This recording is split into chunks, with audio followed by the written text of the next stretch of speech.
Sup you guys, it's John. For those of you new to the channel, welcome. I am a singer, songwriter, and producer that operates pretty much exclusively within Garageband iOS on the exact phone that I'm recording this video on. I get a lot of comments and a lot of questions of people asking me how they can also create music in Garageband iOS in a similar audio quality to what I achieve, so I have created this video series specifically for the purpose of explaining how it is I do what I do. Today we're going to talk about something a little bit different than I would usually go over in one of these videos because it's something that I haven't actually ever done in any of my released songs. I have done this a few times before and it is something I have experience in, I just haven't ever released a song with it. But today we're going to talk about recording metal guitars in Garageband iOS. Alright you guys, so now that we're actually in GarageBand, I'm just going to play the track real quick to give you guys some context of what it is we're trying to aim for here.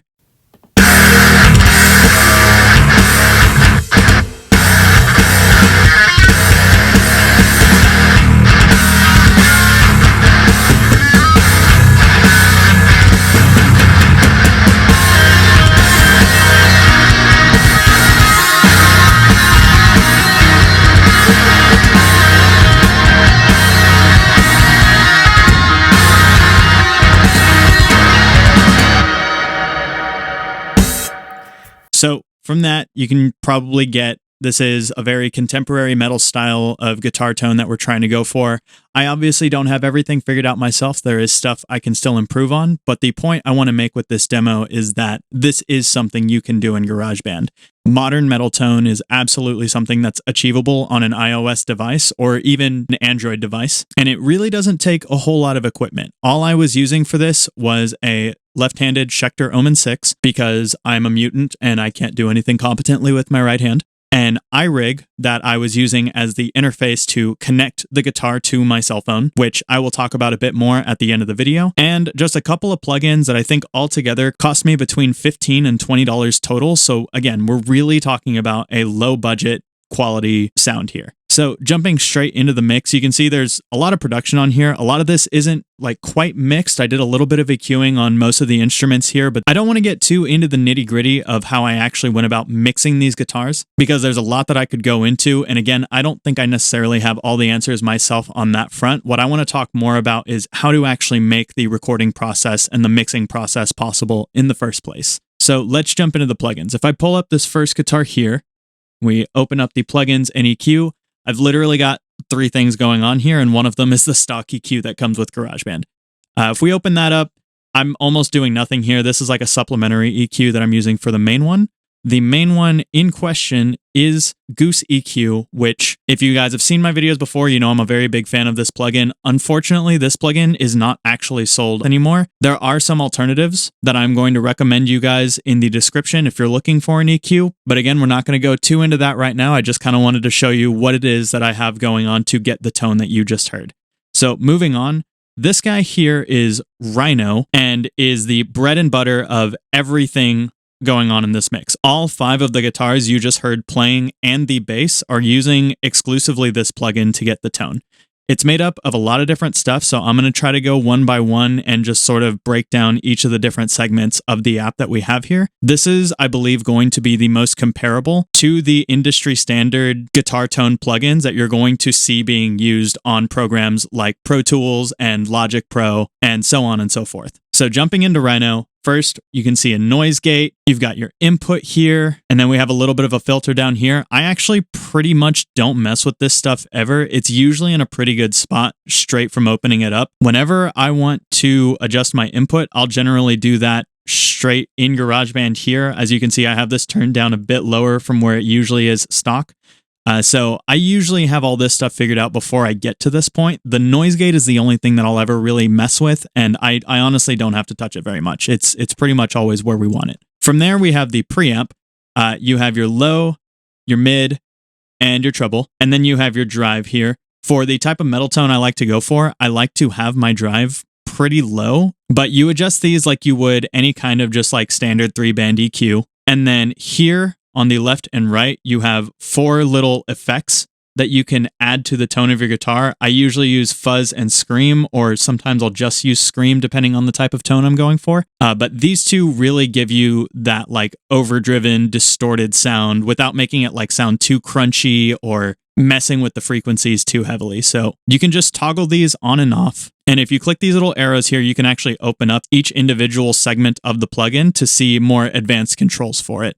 So like now you can see here, each of these 4 effects have different parameters to them that you can adjust. And the only other thing I do want to look at here is where it says model and you have these 4 dots. This is actually 4 different, completely different types of tones. If I isolate this guitar track and open that up for y'all, we can hear this riff using all 4 of the different tones. So that one's like a very like crunchy kind of pop punky sort of deal.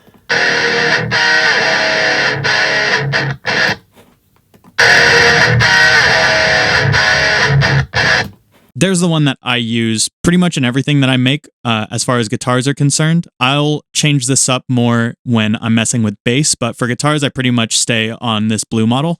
And then we have this last one. And that one is just like super bright and distorted and is usually more than what I'm asking for. But it's definitely very effective depending on what kind of style you're going for. Just to show you guys, if we open this back up, there's not a whole lot added here. You have your slope control, and then this is kind of just going to control how hot your input is coming in. I usually leave it at normal. Sometimes I'll change it to smooth, and it just kind of takes out a little bit of the distortion in the high end. But again, I'm really not messing with this stuff much. Moving on here, this is kind of where you have your cab controls. For this tone, I kind of have it bottom center. That took out like just enough of the low end that I wanted without like completely removing all of the like girth I needed in the guitars. But you have like 4 different sections of this little cab microphone space that you can just move this dot sort of anywhere you want, and that is going to actively change the tone of your guitar. If we listen in here,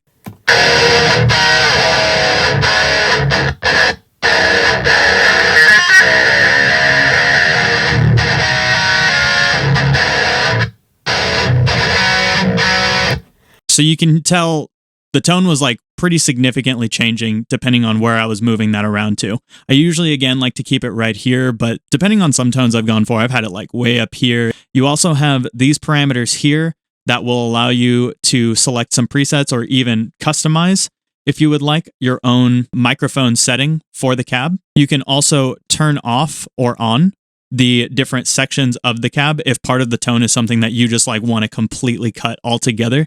If it's just not giving you what you want. Then here, these are kind of like presets, sort of. So if I play the track and we're on rhythm,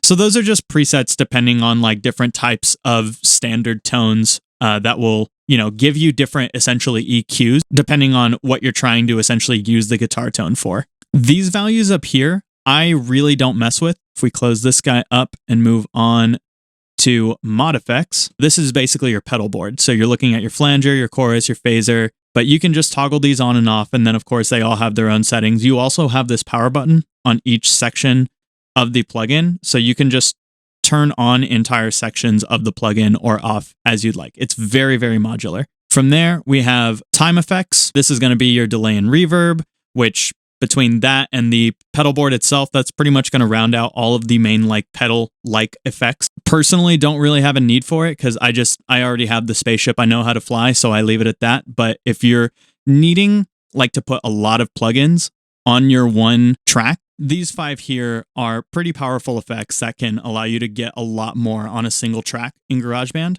than, if you were trying to use just the plugin list for like all of those effects individually, and then you wanted a compressor and then you wanted an EQ on top of it. Like you have 4 options. You're not gonna get all that. So there is value in having those there for sure. Then we have the actual EQ. Again, another part of this that I'd leave alone, but very much appreciate the presence of.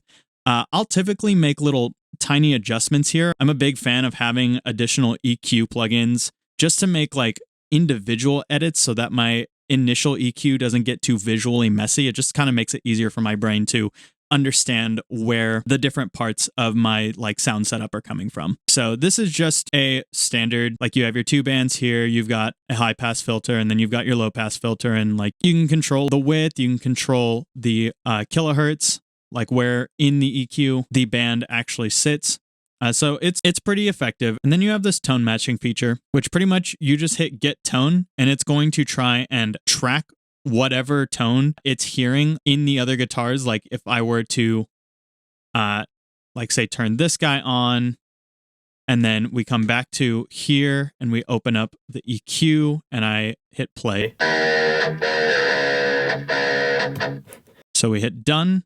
And as you can see, it was listening to what that track did and has now made an identical EQ based on that track. So that's another option for getting EQ setups. I think it's kind of a lot just based on sort of how you think about things and what your workflow is. And then lastly, you have your output, which is where you're going to control pretty much just your compressor. You have your limiter right here, you have your release speed, and then you have like your output volume control. And again, you guessed it, I pretty much never touch this entire plugin. The main things that I really work in are the preamp right here, the cab, and then depending on what I need, sometimes I will work in the mod and time effects. But I love this app to death.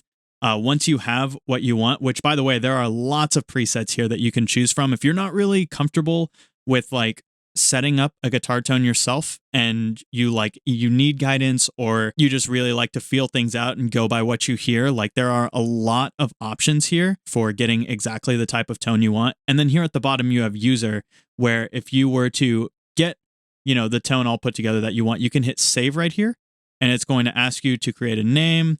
You can just type in whatever you want, hit save. And then if you go down here to user, my smashing my face against the keyboard is now here exactly like we would want it to be. I'm going to put that back to the settings I had it at though. And that's pretty much it. I'm doing that for all 4 of these guitars with their own individual EQs. And then I'm also doing that on the bass here. You can see if we open up Rhino, I'm actually using like sort of the red preset here, and I have all my own settings set up for this different instrument. But really simple stuff. That's pretty much it. I'm going to go ahead and hop out of GarageBand so I can now show you guys how I was able to get these recordings into GarageBand iOS in the first place. All right, you guys, so that's pretty much it as far as the mix is concerned. The last thing I want to go over in this video is, again, how you actually record the guitar into GarageBand iOS. Obviously, with most desktop or laptop style digital audio workstations, you need some kind of interface to ever connect like a microphone or an instrument to your software. And even on GarageBand, this is unfortunately still the case. I know in a lot of my videos, I talk about how I use my phones like actual speakers as my microphone and therefore don't need an actual interface to record vocals. With guitar, you can't really get away with this. And that's where this little guy comes in. This is an iRig device. This is actually called the iRig 2. It is an audio interface. This is made by a company called IK Multimedia and attaches to your phone. If you're on an Android, it's just like a standard aux cable. If you're using an iPhone, you just attach an iPhone dongle to this end here and it'll go straight into your phone. The guitar plugs in right here, and then you can plug in your headphones right next to it, and voila, all of your recording straight into your iPhone or Android. Over here on the side, you also have the option to toggle through or FX mode, and then next to that, you have like your volume control for gain. There are other iRig interface models. For iPhone, there's actually like the Pro Duo. If you go on IK Multimedia's website, which is an interface that will allow you to connect like multiple microphones or instruments at a time if you're trying to do like a more ambitious and permanent at-home setup using like an iPad or maybe even still your phone. I do have a Pro Duo. Personally, I find this is a lot more convenient whenever I'm just trying to plug and play with my guitar. And this guy's also a lot cheaper. If I'm not mistaken, I think the Pro Duo goes for somewhere around $200. And I'm probably about to get this wrong, but I want to say this was between $20 and $50. I'll have like the actual price posted up right here to correct myself if I am wrong. That's pretty much all there is to it. iRig interface, Rhino amp plugin, and then just whatever EQ, or if you want, also compressors